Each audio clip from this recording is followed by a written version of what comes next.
You saw that effect, right? You saw literally how I wiped out an entire enemy team before even the enemy had a turn of their own to defend themselves. Let me tell you that you can replicate exactly what I did, even with the possibility of having a better result than myself. And in this video, I'm gonna show you how you can achieve that. Because to be able to pull off that, you need a little bit of a setup. And right now, I'm gonna be giving you what is my setup for a magical damage team composition with the intention of wiping out the enemy as soon as I can, in as little actions as I can. And these are gonna be my characters. I'm gonna be putting SSR version of Shizu, the tank Sisita, and mostly she's gonna be here because of the captain skill and the ultimate skill, but mostly for two effects. First of all, I'm gonna be including Shizu in this composition because of the captain skill effect is reducing the magical defense of all the enemies in 15%. The part of increasing it to all allies is good, but is not necessary here. So it's only being included here because of the decreasing magical defense of the enemies. And then the fire all, ultimate skill. As soon as the game starts, she literally throws this skill with half the original damage to the enemies, as it says here. At the start of each wave, Cicita performs an additional saturated assault with damage reduced by 15%, so it's basically half the power of the original attack. This, combined with the other characters, is already going to be putting some damage on the enemy for free. Then, because of the actual stats of my characters, Shizu is going to be my first character to play on. So what I'm going to do is that as soon as her initial wave of attack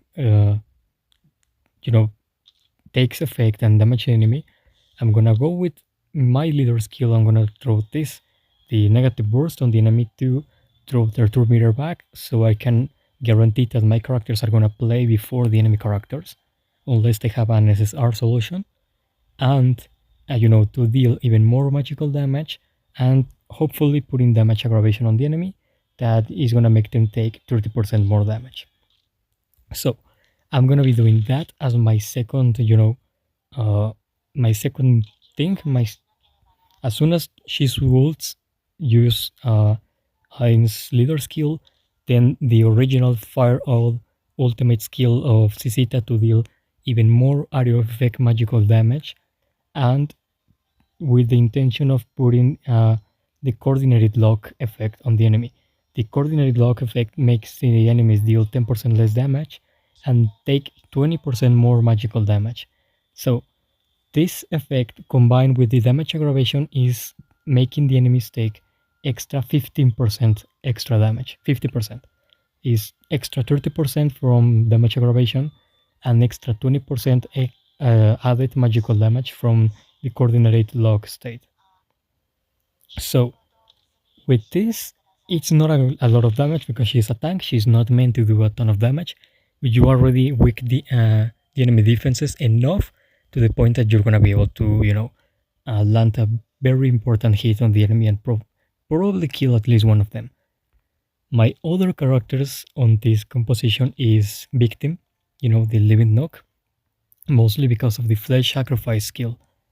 As soon as the game starts, he's gonna cut his HP by 50% and he's gonna grant attack convert from 8% of the missing health plus 12% of his own attack to all of his allies. Basically, this means that just by existing, he is granting extra attack to all the allies based on his HP and based on his own attack. So just by existing, not even taking a turn, he is already buffing my other characters. My third character to play there is the support mecha, the Hamuske, the robot version. And the skill I'm based on for this composition is the adaptive armor, and mostly the second point of the passive skill. That is, when an ally damage skill is used, it deals additional true damage equal to 75% of Hamuske's physical defense. That means that this character, also used by existing on my team just by being alive, not even needing to have a turn, is adding extra damage to all my other characters. But this is true damage, unlike Victim that only adds more attack.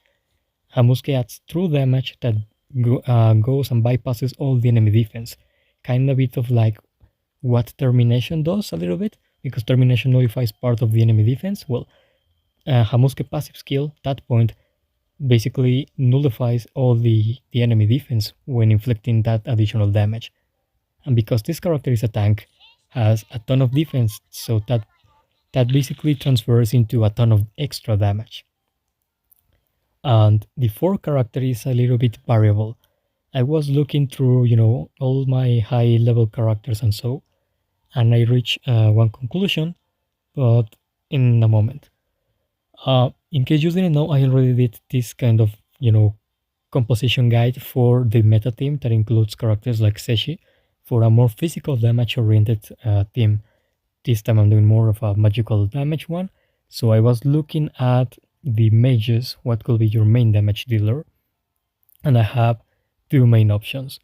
My main option is this character right here, the pure white devil, the original Albedo, mostly because she's really high on power for me, and I have a lot of a lot of attack, a lot of stats on this character.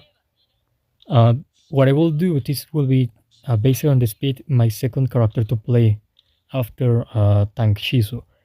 And I will throw the ultimate skill because it's an area of effect attack that is gonna hit all the enemies on the screen 4 times. It's a multi-hit attack, and it deals 30% of attack on each hit plus 150 flat damage. That means that at the end, every character on the enemy team is taking 120% total attack from her, which is honestly not a lot because there are other mages that have, major multipliers on the ultimate damage. Like, for example, Victim himself on the ultimate skill is magical damage equal to 144% attack. That alone is better, but I'm doing it because of my stats. For example, in my case, Victim has a better multiplier but only 7k damage, while my Mage Albedo has a lower multiplier but way more attack, over 1000 more attack, 1200 in fact. So at the end, for me, is better this character, and especially because of the arc light effect. The exclusive effect of her arc light is that each debuff on the enemy is going to increase the damage dealt with every hit of the ultimate by 9% up to 45%. And this is going to be at least an extra 18% because as soon as the game starts, my tank Sisita is going to throw the ultimate, and that ultimate can put the coordinated lock or the tracking beacon state on the enemy. That is already 2 different debuffs, and each debuff on Albedo Arclight is extra 9% damage, so it's already 18% extra damage. Not only that, but when I use the Supreme Being ultimate, the Supreme Leader negative burst attack, I'm putting damage aggravation on at least one enemy. That is another debuff. So there's already 3 debuffs, and that makes it another extra 9% damage to every hit of the ultimate. That is a total of extra 27% extra damage because the enemies have 3 debuffs at the same time. So it's a total of 120% damage from the ultimate multiplied by extra 20% damage, that plus the extra 150 flat damage on each hit, that is in 4 hits. And she has the possibility of putting burn on the enemy. She can put burn, has 30% basic chance of inflicting burn, and if she reapplies burn, burn gets triggered instantly, and that is basically 50% of the inflictor's attack before action. So you have a chance that not only dealing full damage of the ultimate plus the arc light, you also have a chance of putting burn in the first or second hit of the ultimate, and then triggering again in the third or fourth hit of the ultimate. So you can have the chance of dealing extra damage triggering burn before time. But I was looking at other magical damage dealers that I have, and one that I could recommend it for someone that doesn't want to use Albedo as the main damage dealer on this team is the Idol Shelter. Because of the ultimate, the Path of Brilliance deals magical damage equal to 156% attack. That is way more attack. A little bit more is like extra 36% compared to Albedo. And she will throw the Tormeter back and all of that, yeah. But the more important part is that it combos with other things. She will be, just like Albedo, benefiting from the extra damage that Victim and Hamuske provide. Is going to be dealing extra magical damage to the enemy because of Shizu ultimate effect, and has a chance, because at this point the enemy is going to be low on health, it has a chance of triggering the Idol's Allure and the Fan Admiration stacks. That is basically when the enemies are low on HP, she has a chance of gaining stacks and triggering extra attacks out of her turn to kind of finish off the enemies. So even if the enemy survives at very low health, she could, before anyone takes another action or another turn, she could kill them.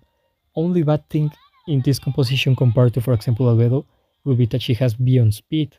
So in this, hypothetical team, where you have Victim, Hamuske, and Sisita with Shelter, you're gonna be playing Shizu, then you're gonna be playing Hamuske, then you're gonna be playing either Victim or Shelter. And if you play Victim, well, you don't need a 4 character on the team. So, and people sending messages.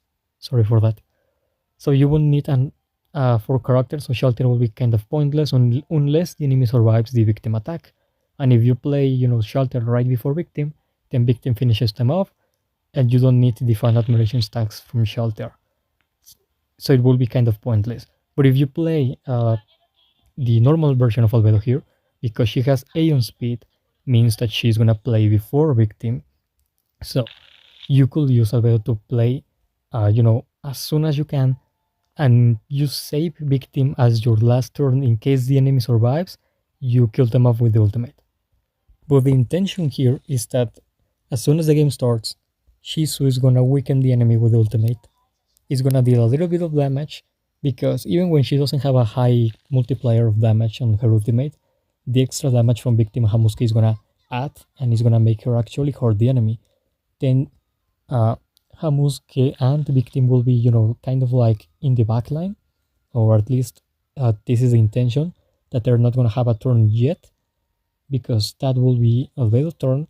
So she will throw an area of effect at a damage skill that can proc and inflict burn multiple times.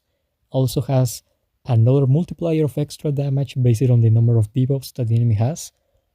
And, because it's benefiting from all the extra damage from the other characters on the team, and the enemies may have damage aggravation from Ain's leader skill, with this, you should be able to wipe out the enemy entirely.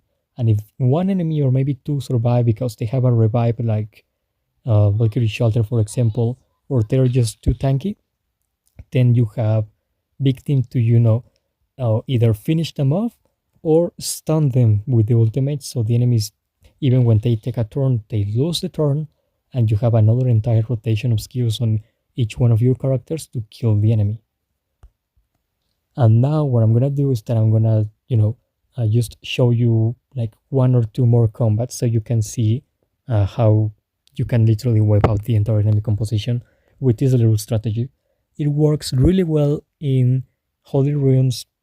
It works extremely well on the Demonic Tower, because that way the enemy doesn't retaliate, so the enemy doesn't damage your team and you don't lose health by the time you face the boss. And in multiplayer in the arena goes really well against any kind of team that is not a full tank or full healers team. Like if you go and face teams that are not that tanky, you're gonna be able to destroy them. Like for example, if I face here this ranking 39 that has Yellow Idol Shelter, Normal Albedo, and Pestonia, you're gonna be able to destroy them, because the only one that is really tanky there is either Yaldabaoth or Pestonia if she gets to play a turn because she has S on health. But their mages are gonna die. Even if the special passive of Yaldabaoth triggers to try and save the mages, because you have so many multi-hit attacks with a ultimate, you have 4 different times that you're hitting the enemy, it's most likely that a single attack is not triggering your passive, so you can kind of bypass that, defense and kill the mages. But anyway, the strategy here is that you play those characters, uh, if you can, in the same order that I said, and try to face enemies that are not that tanky, or just use that in mobs where you want to clear the stage in as little actions as you can, as few actions as possible. Maybe I'm gonna do another version of this team, but with different characters for people doesn't have these characters level up or whatever. But I shall see. So yeah, now you have this strategy, you have the composition, and you have the skills that make the combo and why they synergize one with the others. And yeah, see, I don't know, enjoy the next combats, and until the next time.